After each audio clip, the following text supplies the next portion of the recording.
We've been lied to. People think leadership is about strategy, productivity, performance metrics. But here's the truth. If you don't know how to manage emotion, you will never manage people. Let's talk about it. Stick with me. In the next few minutes, I'll show you the 4 skills that every leader needs to lead. I'll show you the 4 skills that every leader needs to lead effectively, and it's not what you think. These 4 skills will change how you lead today. Let me break a myth. Your job isn't to manage people, it's to manage emotion, yours and everyone else's. If you can't do that, forget about strong teams. You won't find this on your performance review or performance evaluation, but this, folks, is what builds or breaks trust. This is what leadership really looks like at work, at home, in every room that you walk into. And stay with me, because most leaders get one of these completely wrong and don't even realize it. Know your emotional state. At work, that means catching your tone before it cuts someone off. At home, it's knowing when you're projecting stress that doesn't really belong there. Can you read the room? Spot disengagement. Leaders who see what others miss lead better. This is composure. You stay grounded when things go sideways. You respond with purpose and not panic. This is real influence. You coach, you motivate, you resolve conflict without making it personal. Most people drop the ball on 1 or 2 of these things, and it shows. I want you to drop it in the chat. Sorry.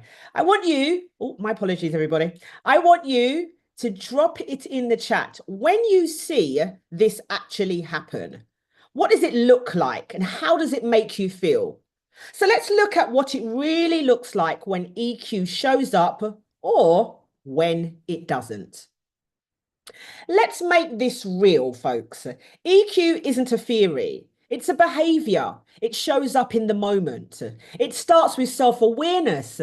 What am I feeling and how is this showing up every day? At work, that awareness can show up in your tone.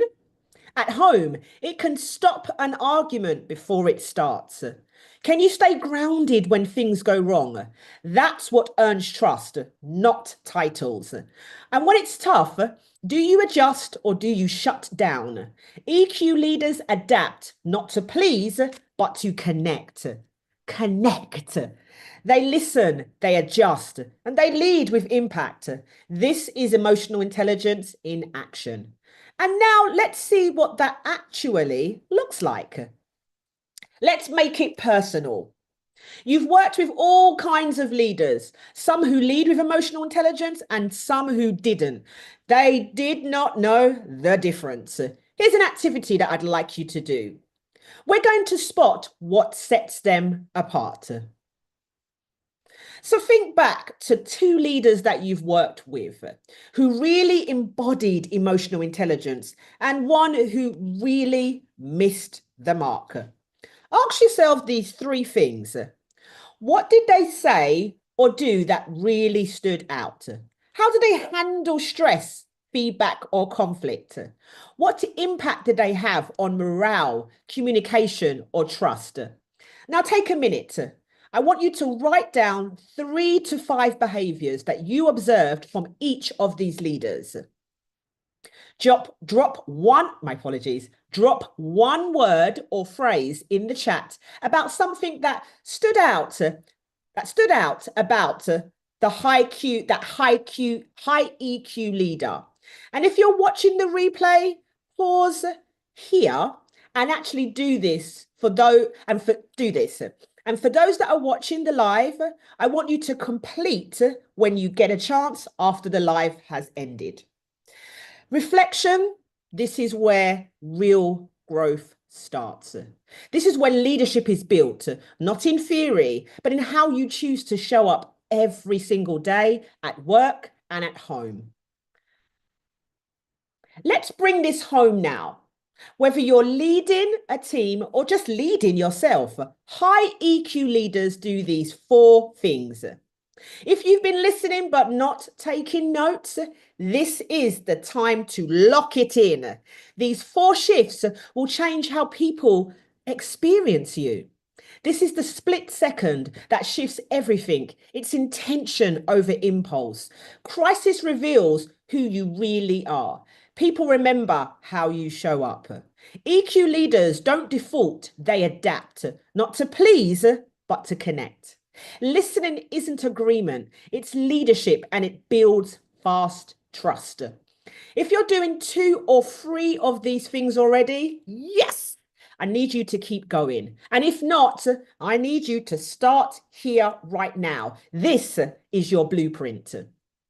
Let's lock this in. These are your leadership power moves, clear, practical, and rooted in high IQ. My apologies. Clear, practical, and rooted in high EQ. Calm is control. It's what earns trust when things go sideways. If you're not clear, people won't follow you. Confidence makes them feel safe. Saying no doesn't make you hard to work with, it actually makes you focused. Posture, presence, and tone. EQ leaders are aware of it all. When you think of celebrities, influencers, politicians, actors, actresses, I can list so many more. I want you to think about this. Do you think that they practice the EQ behaviors? And if you do, tell us why in the chat. Every one of these is a habit. Start with one and practice it until it's how you lead. Let's close with this reminder from Daniel Goleman, one of the foundational voices in emotional intelligence.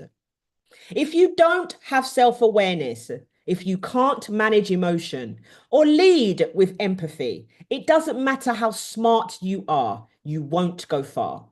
That's the truth. Real leadership does not start with your team. Real leadership does not start with your family. It starts with you. If you want to lead better, if you want to lead better, yes, I repeated it. If you want to lead better, start within. That's the work, and it's where real change begins. If today hit home for you, don't stop here. Let's keep growing together. Next Monday, I'm diving into how to motivate yourself and level up in your life, especially when no one's clapping for you yet. If you haven't seen it yet, watch next. Why emotional intelligence is more important than IQ. It builds perfectly on what we have covered today. If workplace conflict is draining your team's energy, read my blog, head over to my website, Harmony in the Office. This blog is packed with practical ways to lead through tension. And finally, if you want more exclusive content, monthly Q&A sessions with me, I'd love to have you on Patreon for just $5 a month. The links and the descriptions are in the my apologies. More info in regards to what I've just said, the links are in the descriptions below. These takeaways only matter if you act on them. Our quick check-in, and you know we always do this at the end of each training session, and it's been a while since I've had training sessions, and the ones that I've had, it's been a while since I've added this activity back in. So the activity is called Stop, Start, and Continue. What are you going to stop? What are you going to start? And what are you going to continue?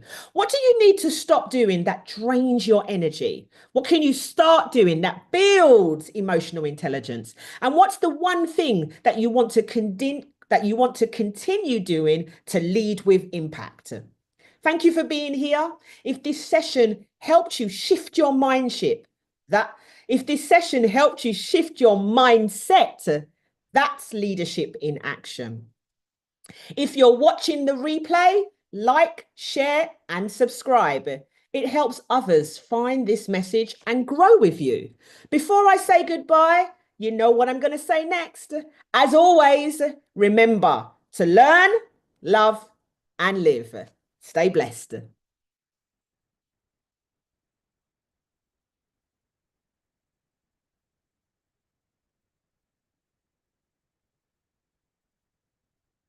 And before I say goodbye, I'm going to just check the chat really quickly because I'm using two different screens at the moment. And so we do have someone from Passionoid Clubhouse that said hello. So I just wanted to call that out to say hello. Thank you so much, Angela, for always coming up and turning up and setting yourself for success by watching my lives, watching my replays. I really, really appreciate your support. I do not forget it. So thank you so much for being here, Angela. You are so right. Leadership in action. If I don't get to look at your comments or any of your answers to the activities and the questions that I've asked while on this live, don't worry. I will be checking after this live and I will be updating all of the links in regards to what I talked about in how you can continue to grow in your journey. So everybody, remember to learn, love, and live. Stay blessed, and I'll see you very soon.